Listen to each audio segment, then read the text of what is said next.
What is up, everybody? It is Hunter Hicks with Hospitality Hotspot. This is a new podcast I'm trying to bring to light all about highlighting the people in the hospitality industry. It might evolve into just industry insiders, but I know that name's already taken. It's really part of my way of phasing out my life in the kitchen. I really don't want to spend so much time there when my one desire in life is to, maintain a good relationship with my wife and hopefully my children in the future, right? And I know all you parents out there are laughing, thinking about that because I have no idea what's in store for me. But that's okay. I'd rather go in with a fighting hope than a look, I'm not going to put in my effort mentality.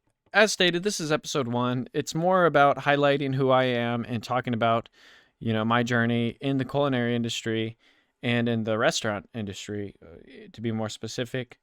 To start, I started my job at 17 working at Taco Bell, and I worked there for about 6 months before I transferred over to another restaurant that only had me work for 4 days total in the span of about 6 weeks. Granted, being in high school and not really having any bills to pay for other than my gas and my car insurance, that wasn't a huge deal just yet, not having work.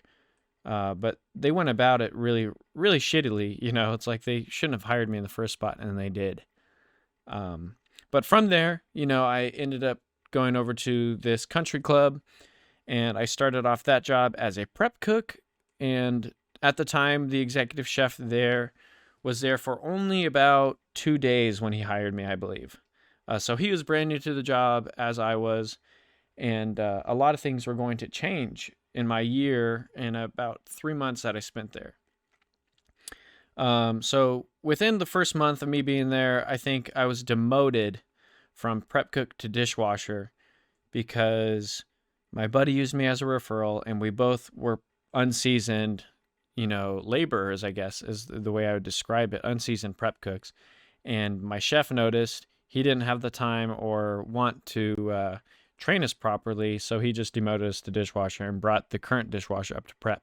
So it's kind of a flip around. And the other dishwasher at the time was a really big kiss ass and made him laugh a lot. And that's kind of why he, changed. But by no means did that drive me down or drag down my spirits. It just made me work harder and faster and better than, anyone else in that kitchen. So within 3 months of me being on dish, I, I made like damn well sure that dish pit was spotless. It was immaculate. You could eat off the floor in there.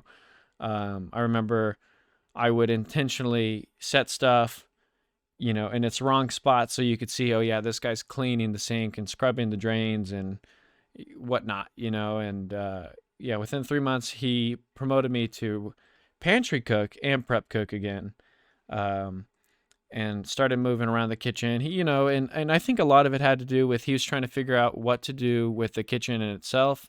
As I think most chefs and managers know, when you come into a new job and you're kind of faced with these people who don't know you yet, you're trying to build your own reputation amongst the group of people you're trying to lead. And, looking back, I can kind of recognize that. And I don't really have any harsh feelings for the guy anymore. That job was a pretty hostile job. And the joke around the kitchen was like, oh, everything's Hunter's fault. And I remember our sous chef there would just crack jokes because it was so obvious to him that I was doing nothing wrong. But anytime anyone would mess up anything, it's Hunter's fault. So, that job for being like my first real kitchen experience was pretty eye-opening to me. I would say it was one of the most mentally difficult tasks I've ever done, because I'd get pulled in and like talked to really, really aggressively and offensively about things that were out of my hand or misspoken to me. And it really just, I remember walking over to my station ready to cry because I was just so fucking pissed off at my boss for yelling at me for something I had nothing to do with. But I know this guy was like going through a divorce. He had 3 accidents within like a 2 month span. Like he had a lot of shit on his own plate. He was also really tired all the time, worked his heart out, arguably because he probably didn't want to go back to his wife that he's now divorced with. and it was a rough spot. And I think trying to understand it in that light makes me feel better about the situation he put me in as a cook, and a young one at that. But from there, I transferred over to a corporate restaurant. And this was the first time I got to see an executive chef that, you know, wasn't really talented in cooking, but he was talented at staying organized and, managing things properly and really being attentive to, you know, his cooks. It seemed like every other month he was coming up to me, talking to me about where he wanted to move me next, and the jobs he wanted me to learn, and the raises that I would get as I learned them.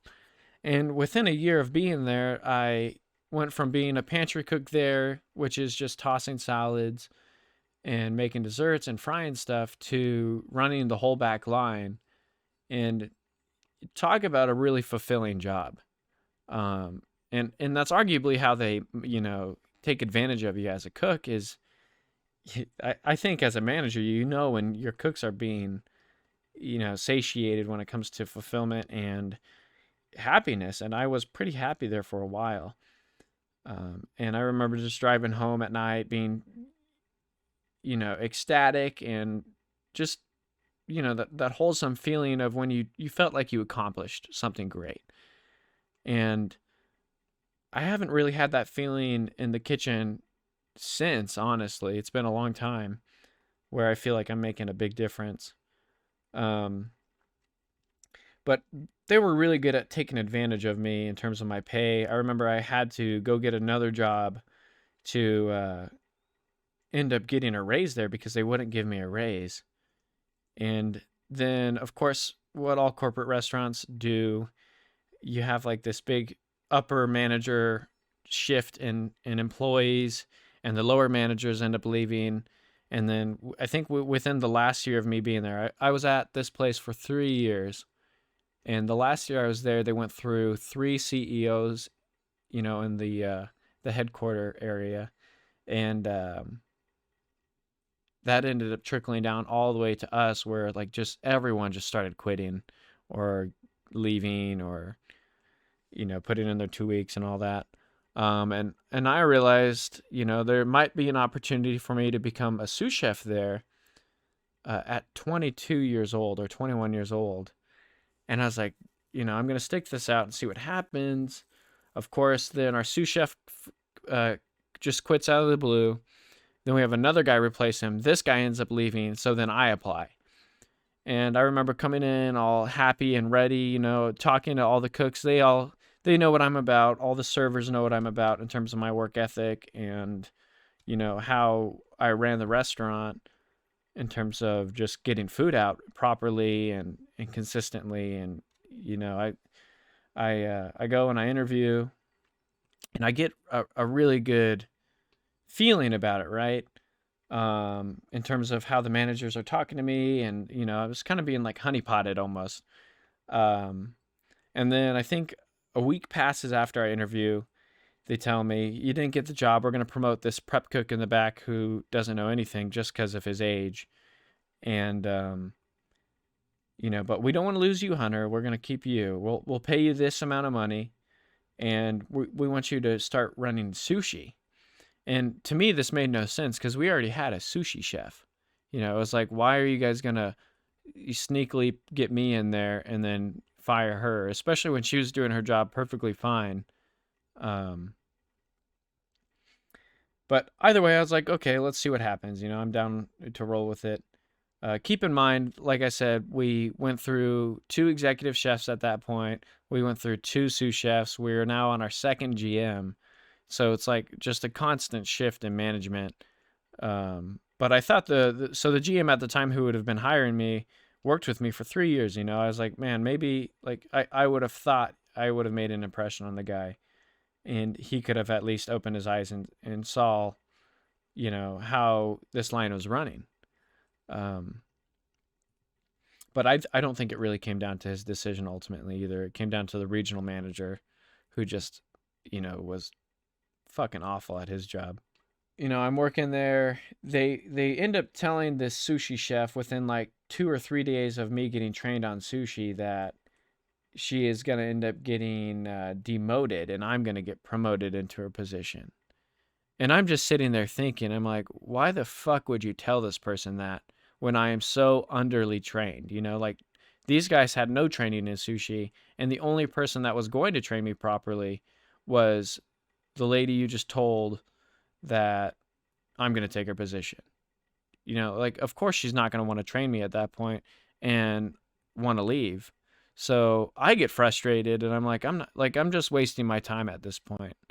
And I wasn't getting paid enough for me to want to deal with the stress and put in the time and effort developing these relationships with these guys that just are fucking idiots in my opinion. Um,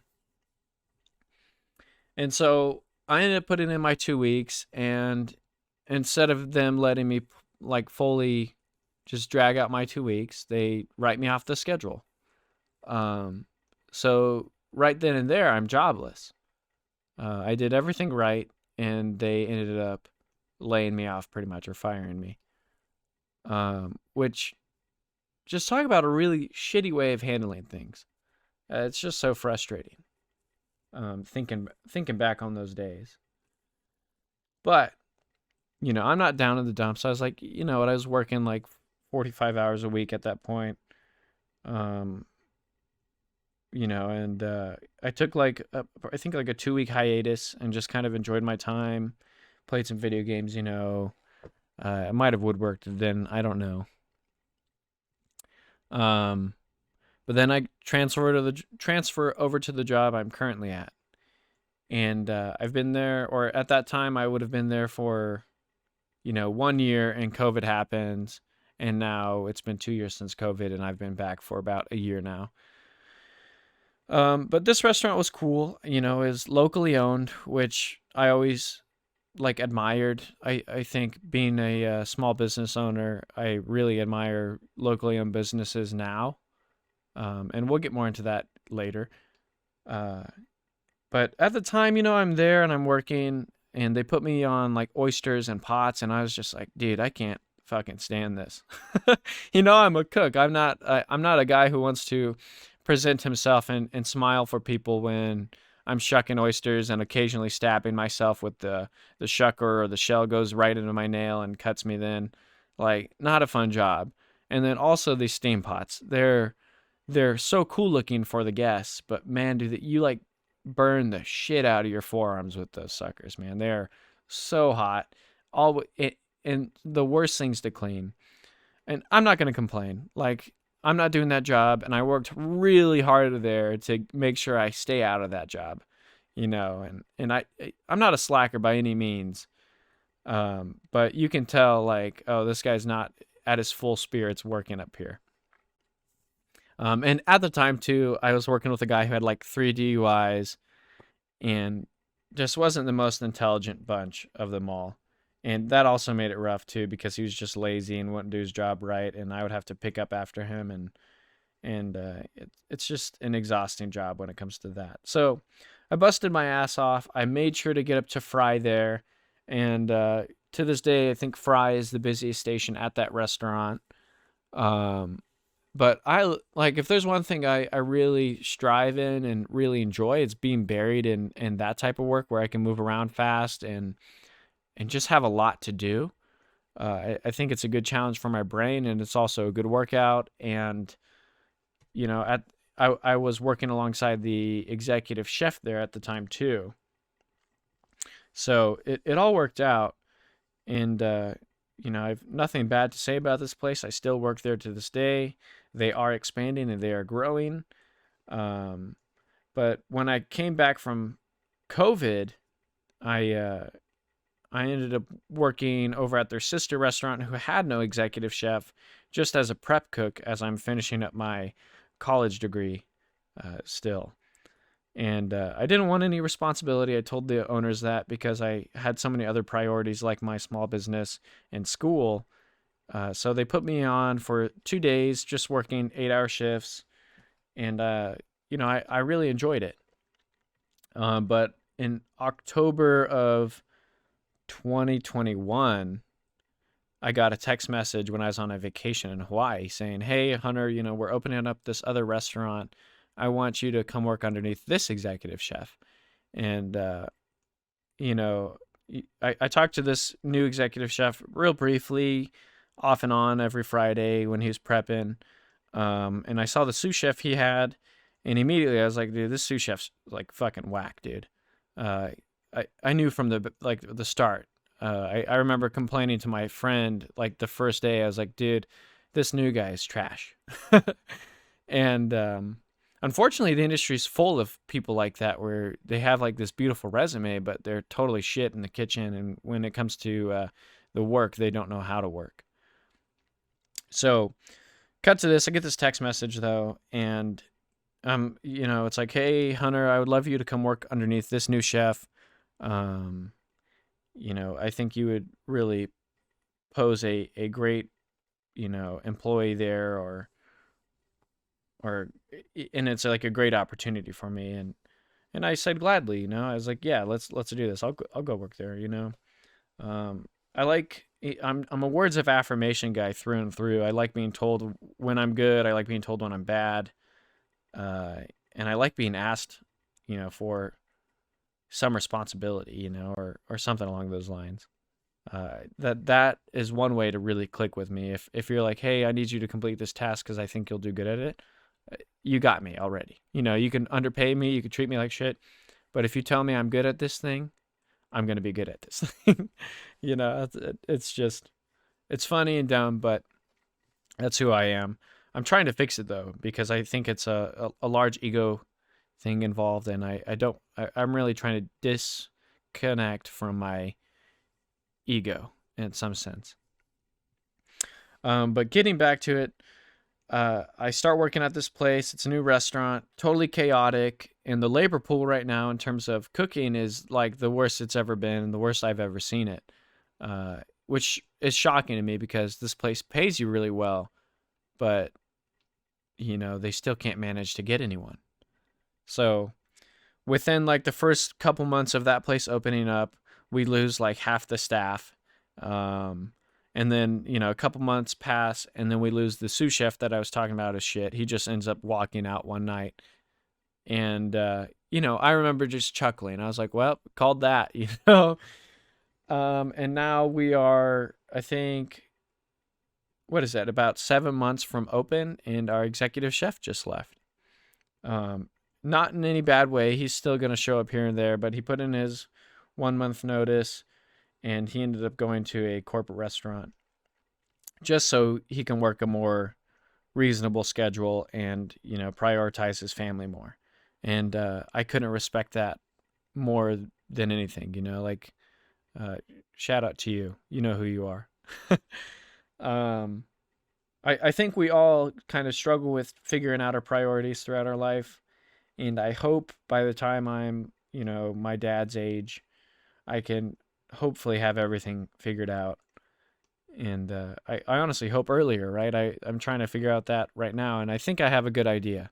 And that's why this whole podcast is coming to fruition. But yeah, that's kind of my culinary journey. Right out of high school, I did, I quit football my junior year. I went into culinary school and did all that. And that's kind of what started the really big obsessive drive for me. I remember being 19 at that country club and working 60 hours in 1 week.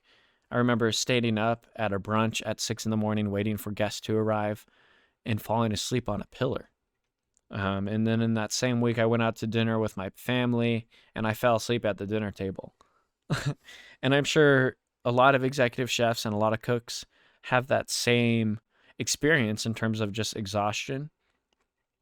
But I've kind of stepped away from that to some extent. I've changed I started going to college. That was my deal with my dad.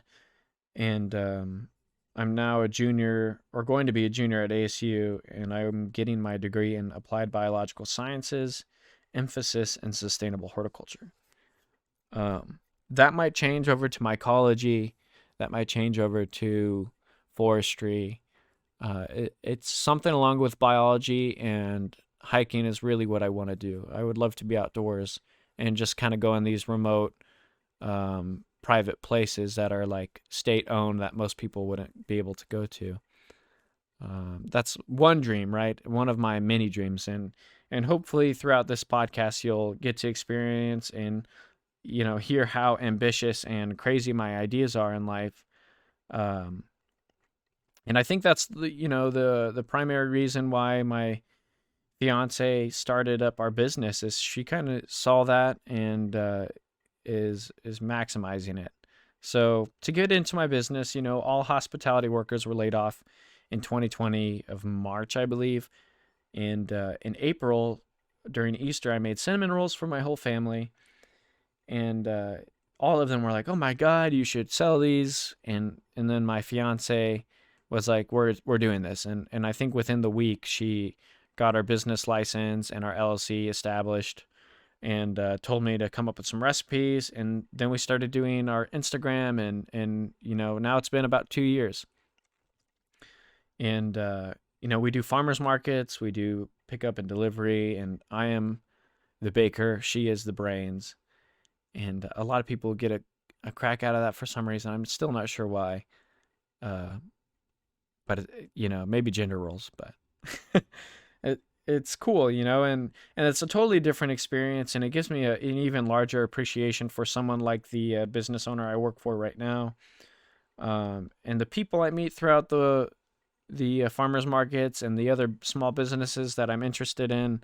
I love chatting with them and picking their brains. I love chatting with anyone who's doing their own thing and picking their brains, because I think that's a really admirable trait. And I couldn't be happier with how our little business is going. And I love thinking about new flavors and new cookie combinations and, all that jazz.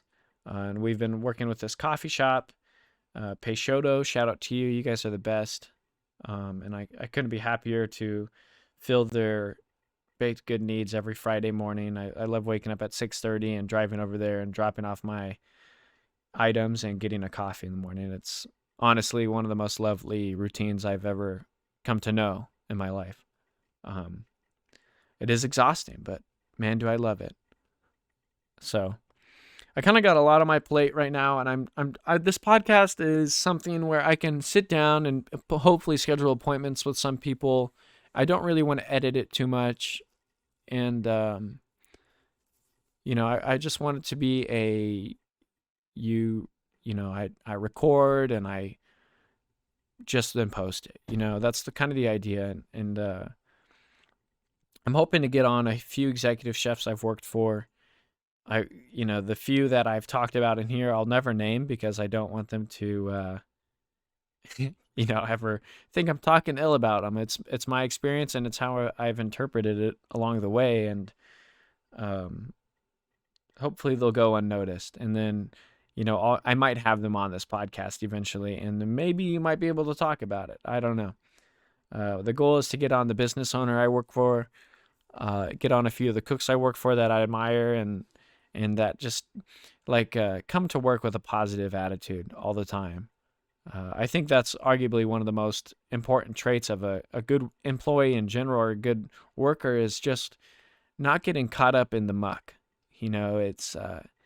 It's real easy to focus on the negative aspects at work, and when you do that, you tend to drive the morale down of everyone around you.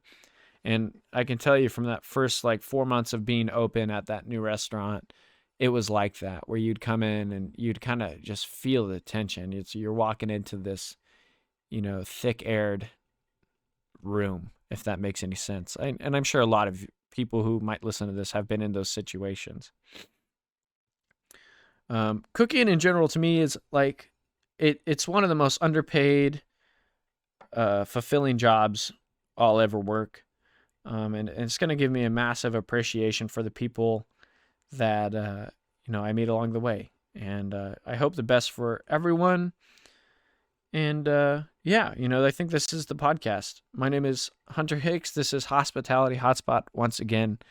This will be the first episode, and I can't wait to hear or see any feedback on this from the people I care about most. So have a wonderful day wherever you're at, whenever you listen to this. I hope you could have got something out of it. Peace out. Bye.